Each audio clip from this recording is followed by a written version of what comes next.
Mahshar kunida hisob kitoblar tugaganidan so'ng jahannam ustida bir ko'prik quriladi. Bu ko'prikka Sirot ko'prigi deyiladi.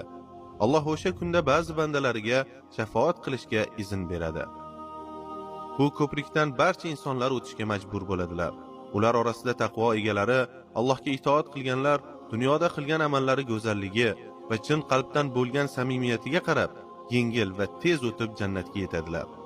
Ammo isyonkor va gunohkorlar tez cho'ktirilib do'zaxga tashlanadilar. Ular orasida kofirlar doimiy ravishda jahannamda qoladilar. Lekin qalbida zarracha iymoni bo'lgan gunohkorlar jazolarini olganlaridan so'ng yoki Allohning cheksiz rahmati bilan bir kun jannatga kiradilar. Jannatga yo'l olgan bandalarni farishtalar kutib oladilar. Taqvodorlar jannat sari to'dalab yetaklanadilar. Nihoyat unga yetganlarida eshiklari ochiladi. Ularning oldidan jannat qo'riqchilari sizlarga salom bo'lsin. Qanday baxtlisizlar. Endi abadiy qolish uchun kiraveringlar deydilar. Zumar surasi. Va yana farishtalar, bugun bu sizlarga va'da qilingan kun deydilar. Qof surasi. Bu ko'prik Sirot. Hadislarda u soch tolasi kabi nozik, qilichdan o'tkir deb tasvirlangan. Muslim rivoyati. Ustida 7 bekat bor. Har birida farishtalar turib, insondan ma'lum savollarni so'raydi. Iymoning bormi? 5 vaqt namozni ado qildingmi? Zakot berdingmi? Ramazon ro'zasini tutdingmi? Haj amalini bajardingmi?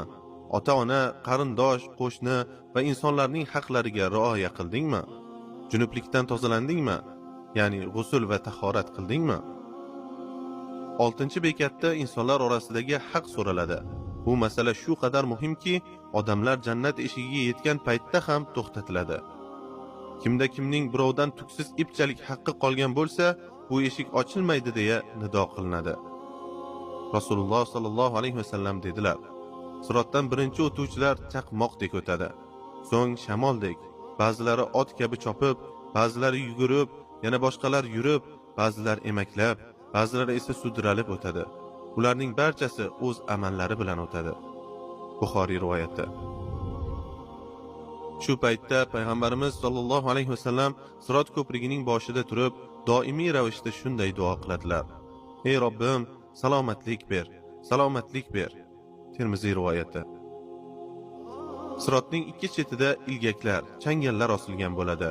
Ular Allohning buyrug'ini kutib turadi. Kimga buyurilsa, o'shani tortib oladi. Ba'zilar tirnalib, jarohatlanib qutuladi. Ba'zilar bevosita do'zaxga qulaydi. Jahannam olovi mu'minlar o'tayotganda shunday deydi: Ey mu'min, tezroq o'ta qol. Sening nuring mening olovimni o'chirib qo'yadi. Bayhaqiy rivoyati. Hazrati Oysha roziyallohu anha dedilar: Bir kuni do'zaxni eslab yig'ladim. Rasululloh sallallohu alayhi vasallam meni bu holatda ko'rib, "Ey Oysha, nega yig'layapsan?" deb so'radilar.